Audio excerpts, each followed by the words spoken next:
Hi friends, welcome to our channel. మనం ఈరోజు ఈ వీడియోలో సైకాలజీ 2018 ఏపీ టెట్ 10వ తారీఖు 6వ నెలలో జరిగిన షిఫ్ట్లోని బిట్స్ ఈ వీడియోలో తెలుసుకుందాం. ఆల్రెడీ మొదటి 10 బిట్లు ముందు వీడియోలు చేశాను. ఎవరైనా చూడకపోతే ఒకసారి చూడండి. ఇప్పుడు 11వ బిట్ నుంచి మనం తెలుసుకుందాం. పిల్లవానికి వ్యాసరచన పోటీలో పాల్గొనాలని ఉన్నప్పటికీ సరిగ్గా రాయలేనని, బహుమతి రాదని భయపడి పాల్గొనలేకపోవడంలో రక్షక తంత్రం. ఆన్సర్: ప్రతిగమనం, తాదాత్మీకరణం, ప్రక్షేపణం, ఉపసంహరణ. ఆన్సర్ వచ్చి ఫోర్త్ ఏంటి? ఉపసంహరణ అంటే తను తానే ఉపసంహరించుకుంటాడు. Next question. ప్రమీలకు ప్రభుత్వ రెసిడెన్షియల్ కళాశాలలో సీటు వచ్చింది. ఆ కళాశాల అంటే ఆమెకు ఇష్టం, కానీ హాస్టల్లో ఉండడం అంటే ఆమెకు అయిష్టం. ఈ సంఘర్షణ.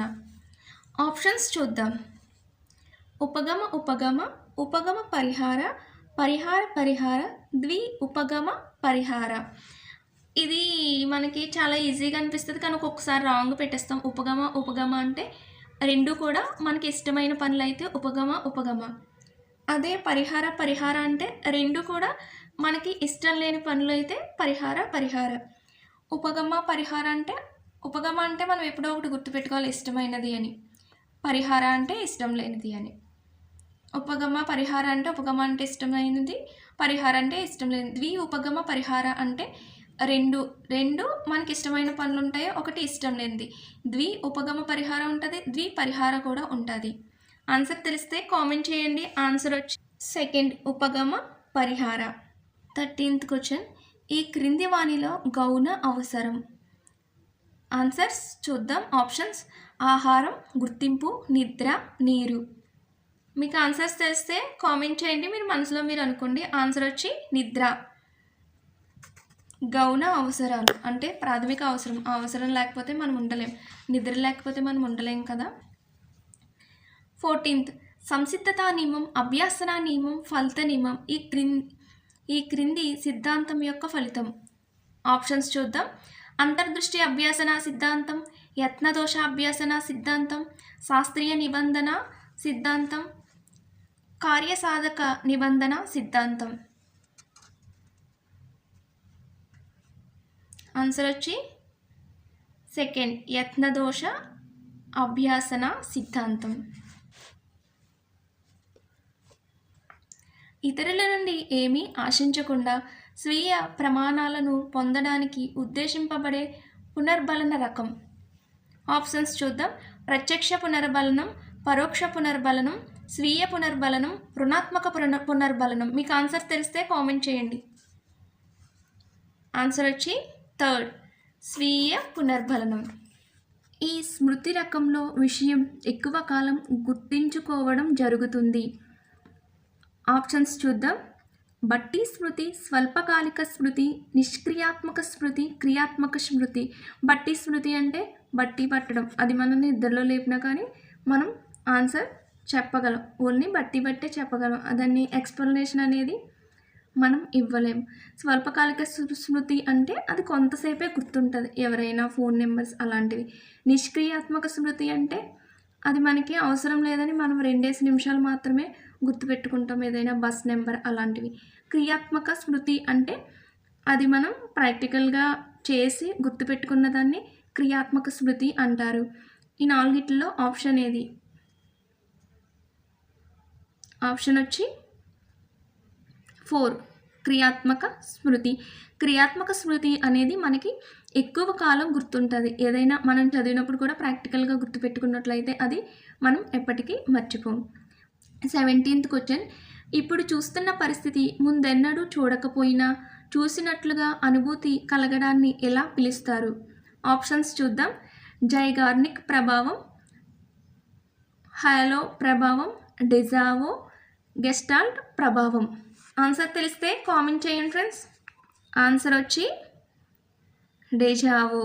ఇది మనందరికీ తెలిసిందే కదా. ఇప్పుడు చూస్తున్నది మీరు ఇప్పుడు వీడియో చూస్తున్నారనుకో, మీకు ఇంకెప్పుడో చూసినట్టు, ఇంతకుముందు చూసినట్టు అనిపిస్తే అది ఎలాంటి అనుభూతి అంటే డెజావో అనుభూతి. 18th question. క్రింది వానిలో స్మృతిని పెంచేది? ఆప్షన్స్ చూద్దాం. దమనం, అనుపయోగం, అవరోధం, ప్రేరణ. మీకు ఆన్సర్ తెలిస్తే మీ మనసులో అనుకోండి. ఆన్సర్ వచ్చి ప్రేరణ, ఫోర్త్ ఆప్షన్. స్మృతిని పెంచేదేంటి? ప్రేరణ. మనం ఏదైనా చదివేటప్పుడు ప్రేరణతో చదవాలి, ఇష్టపడి ప్రేరణ కలిగి చదవాలి. అలా చదవకపోయినట్లయితే అది మనకి దీర్ఘకాలిక స్మృతి అవ్వదు, ఆ స్మృతి కూడా మనకి సరిగ్గా గుర్తుండదు. ఇలా ప్రేరణ కలిగి మనమే ఇష్టపడి చదివితే ఆ స్మృతిని పెంపొందిస్తుంది, అంటే జ్ఞాపక శక్తిని పెంపొందిస్తుంది. స్మృతి అంటే జ్ఞాపక శక్తి కదా. Next 19th question. విదేశీ భాషను సరిగ్గా ఉచ్చరించడం నేర్చుకోవడంలో మాతృభాష ప్రభావాన్ని అభ్యాసన బదలాయింపు దృష్ట్యా క్రింది రకంగా చెప్పవచ్చు. ఆప్షన్స్: అనుకూల బదలాయింపు, ప్రతికూల బదలాయింపు, ద్విపార్శ్వ బదలాయింపు, శూన్య బదలాయింపు.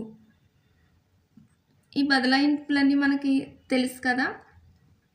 అనుకూల బదలాయింపు అంటే ఒకటి చేస్తే దానికి రిలేటెడ్గా మరొకటి మనకి యూజ్ అయితే, ఇప్పుడు సైకాలజీ చదివినట్లయితే ఈ సైకాలజీ వేరే సబ్జెక్ట్స్ కూడా మనకి యూజ్ అయినట్లయితే దాన్ని అనుకూల బదలాయింపు అంటారు. శూన్య బదలాయింపు అంటే మనకి ఇప్పుడు సైకాలజీ చదువుతాము, ఆ సైకాలజీ దేనికి ఉపయోగపడినట్లయితే దాన్ని శూన్య బదలాయింపు అంటారు. Next question. శాస్త్రీయ నిబంధనలో గంట కొట్టినప్పుడు లాలాజలం స్రవించడం అనే నిబంధిత ప్రతిస్పందన క్రమంగా మాయమవ్వడం. ఆప్షన్స్: పునర్బలనం, అయత్నసిద్ధ స్వాత్యం, సామాన్యీకరణం, విరమణం. ఆప్షన్స్ మీకు తెలిస్తే మనసులో అనుకోండి. ఆన్సర్ వచ్చి ఫోర్త్, విరమణం. నెక్స్ట్, విద్యార్థులలో మానసిక వ్యానికి కారణం. ఆప్షన్స్: ఆహ్లాదకరమైన పాఠశాల వాతావరణం, శక్తిని మించిన అభ్యాసన కార్యక్రమాలు, థర్డ్ నమ్యత గల పరీక్షా విధానం, ఫోర్త్ విద్యార్థుల ఆరోగ్యకర అలవాట్లు. ఆన్సర్ సెకండ్, శక్తిని మించిన అభ్యాసన కార్యక్రమాలు. 22వ బిట్టు.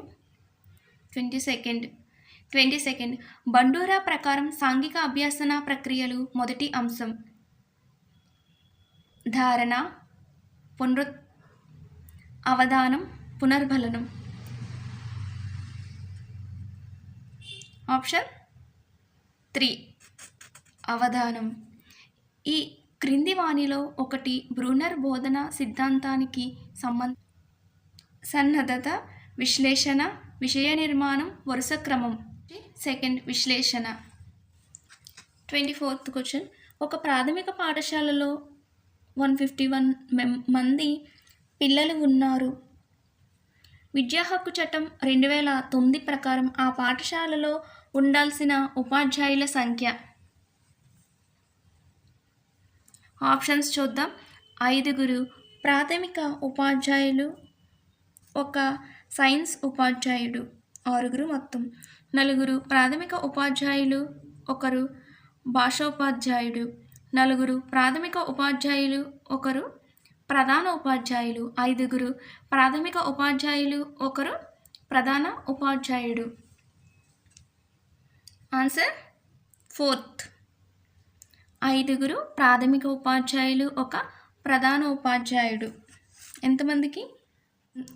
151 మెంబర్స్ పిల్లలకి 5 ప్రాథమిక ఉపాధ్యాయులు, 1 ప్రధాన ఉపాధ్యాయులు ఉండాలి. ఏ చట్టం ప్రకారం?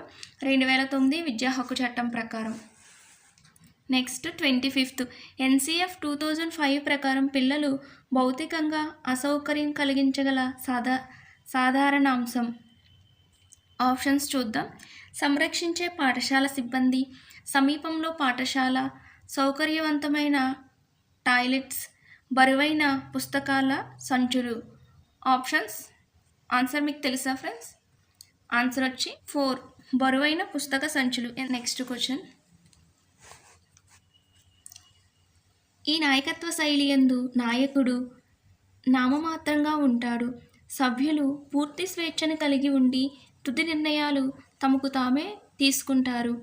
ఆప్షన్స్ చూద్దాం. ప్రజాస్వామ్య, నిరంకుశ, జోక్యరహిత, మిశ్రమ.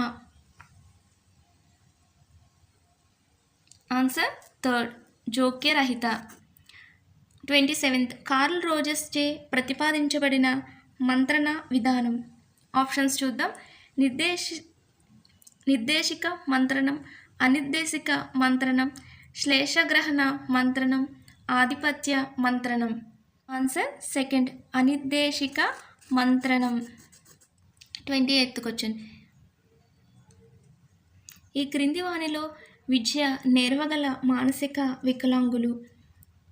ఆప్షన్స్ చూద్దాం. సంపూర్ణ బుద్ధిమాంద్యులు, తీవ్ర బుద్ధిమాంద్యులు, మితబుద్ధి మాంద్యులు, స్వల్ప బుద్ధి మాంద్యులు. ఆన్సర్ 4, స్వల్ప బుద్ధిమాంద్యులు. స్వల్ప బుద్ధిమాంద్యులు విద్య నేర్చుకోగలరు. 29th ఈ క్రింది వానిలో బౌద్ధిక వనరు.